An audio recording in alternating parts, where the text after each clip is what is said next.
Ok, je viens de recevoir le type de message, si on faisait des anglicismes ici, en tout cas si on en faisait plus souvent, on appellerait ça un WTF moment, un what the fuck moment. Je viens de recevoir un message qui est tellement hallucinant que j'ai besoin de voir avec vous. J'en ai déjà parlé avec Léo, on a passé un quart d'heure au téléphone, on s'est demandé si c'était un spam ou si c'était vrai. Et donc c'est tellement, c'est du langage des femmes à tellement haut niveau, avec tellement de clés de chiffrage, que je vous avoue que je vais vous demander en commentaire de m'aider.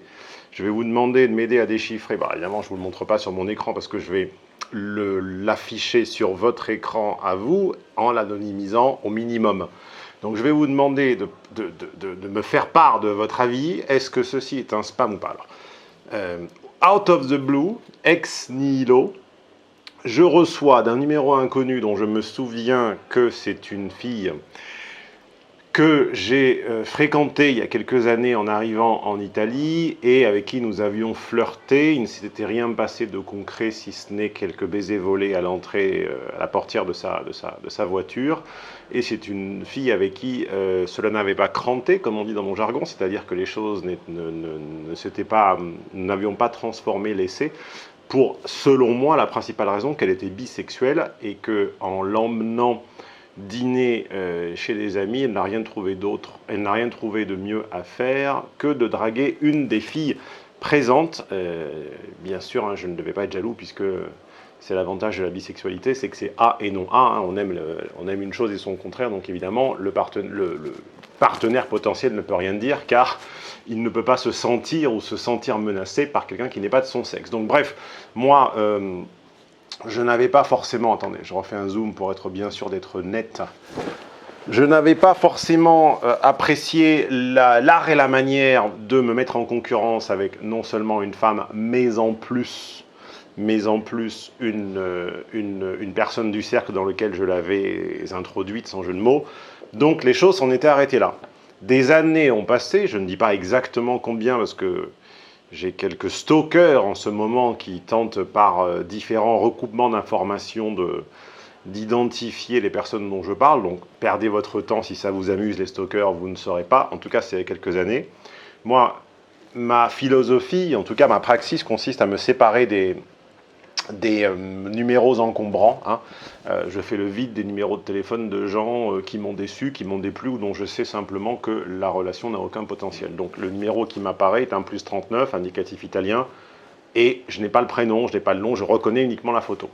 Alors, ora si gioco, si fa duro, interpello tutti gli amici. Alors, aujourd'hui est une journée difficile, je traverse une passe difficile et j'interpelle mes amis. Ecco la mia raccolta, se vuoi partecipare, sono felice, la priorità è guarire. Alors, je lance une quête pour guérir. Donc là, je me dis, là, je donne raison à Léo sur les premières lignes, ça ressemble à un spam. Sauf que, carissimi amici, amanti, parenti e pure conoscenti. Donc, ce que veut dire cette phrase, c'est mes très très chers amis, amants, parents et connaissances. Bon, là, je ne fais pas le bilingue en permanence, je vous la traduis directement en français. Je m'adresse aujourd'hui à vous tous dans ce moment particulier, blablabla. Certains d'entre vous savent déjà le fait obscur, l'obscure nouvelle, la sombre et triste nouvelle qui a changé ma vie ces derniers mois.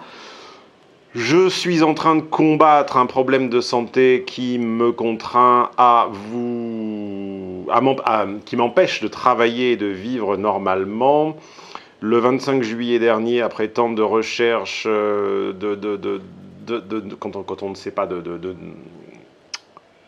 pas d'inquiétude, pardon, je pense, je lis en italien, je traduis en français, de méconnaissance, quand on cherche un petit peu comme ça à 360 degrés, bref, nous avons trouvé la cause du mal. Il m'a été diagnostiqué une tumeur cystique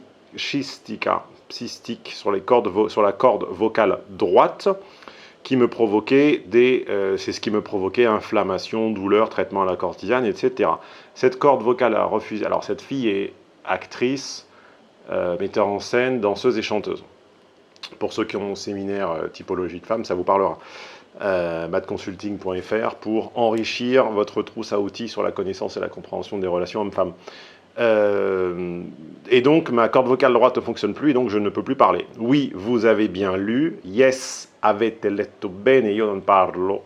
Per chi mi conosce sa che è impossibile farmi stare zitta. Pour qui me connaît, vous savez qu'il est impossible de me faire, d'habitude impossible de me faire taire.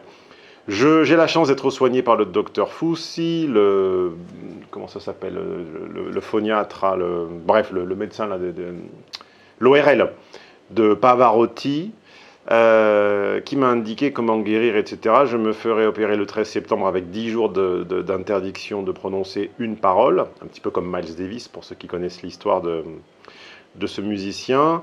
Bref, rééducation, etc. etc. Alors là, c'est là que je ne suis en désaccord avec Léo, qui me dit c'est un spam, c'est un spam, c'est un spam. Elle me joint via inoltre un link alla canzone Papà que j'anonymise. Donc elle me joint le lien d'une de ses chansons sur YouTube où elle danse et elle chante et en me disant voilà mon objectif dans la vie désormais, c'est de retourner, d'être de nouveau capable de faire ceci. Donc Léo me dit le spammer est intelligent, il a intégré au message un lien réaliste. Moi je dis j'imagine quand même mal un spammer sur sa chaise en plastique au Niger, au Gabon ou au Sénégal ou en France, on ne sait jamais, spammer le téléphone portable de quelqu'un, enfin pirater, hacker le téléphone portable de quelqu'un à distance tout en sachant qui est cette personne au point d'y intégrer un lien YouTube vers sa chaîne et une de ses créations. J'imagine mal cela. Je vous joins ma carte PostPay. Donc la PostPay est une carte de prépaiement en Italie très répandue. Et sur la carte PostPay est l'IBAN, donc la référence bancaire, sur laquelle vous avez la possibilité de verser quelque chose, versare qualcosa per aiutarmi a pagare le cure, c'est-à-dire pour me faire une obole, une offrande et m'aider à financer les soins. Grazie a tutti in anticipo, je vous remercie tous en avance et j'espère pouvoir non pas vous remercier ou vous rembourser, attention, non, ne soyez pas, pensez pas trop, c'est plus une curve line que ceci, c'est plus indirect que ceci.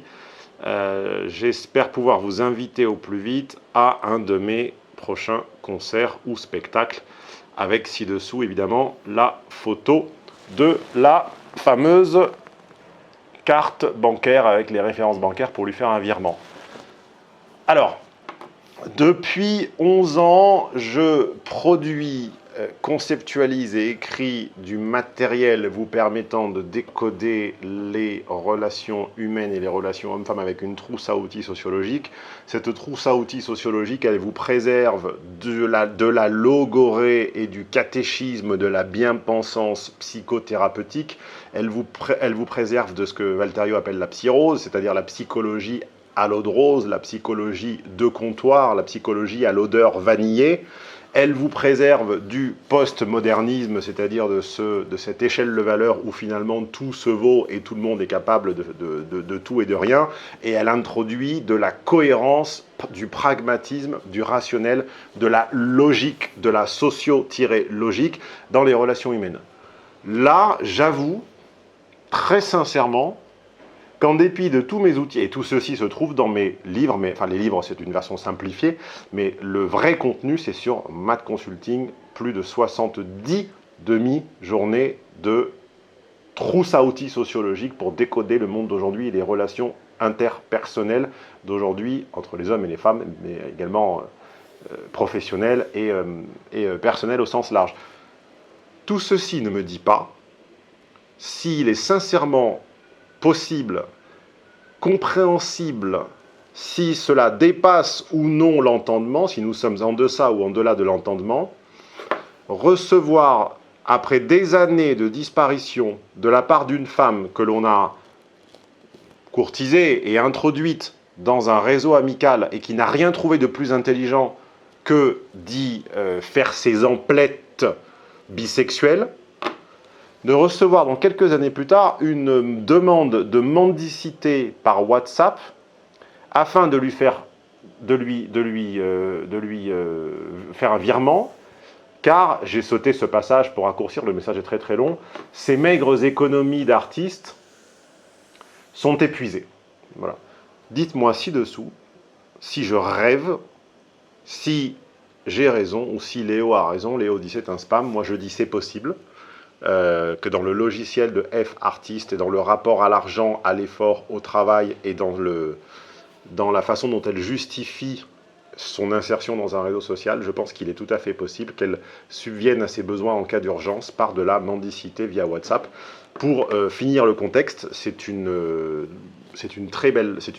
belle femme, au sens de Francis Bacon ou au sens de Coco Chanel, c'est-à-dire que c'est une femme avec de la posture, de la présence, une belle stature, et avec pas forcément, c'est pas le médian de l'inconscient collectif, ce n'est pas Penelope Cruz ou Kim Kardashian, c'est une belle femme au sens des gens qui ont du goût.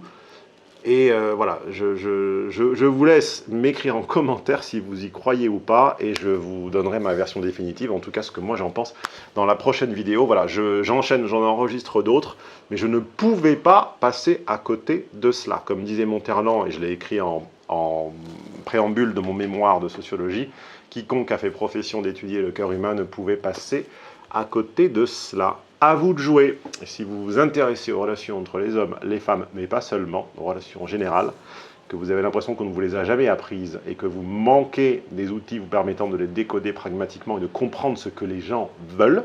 Bon là c'est un mauvais exemple, hein. Il arrive une fois sur 1000 que je ne comprenne pas. Aujourd'hui c'est la journée où j'ai pas compris, 999 fois sur 1000 je comprends. Eh bien abonnez-vous à cette chaîne, c'est un premier pas.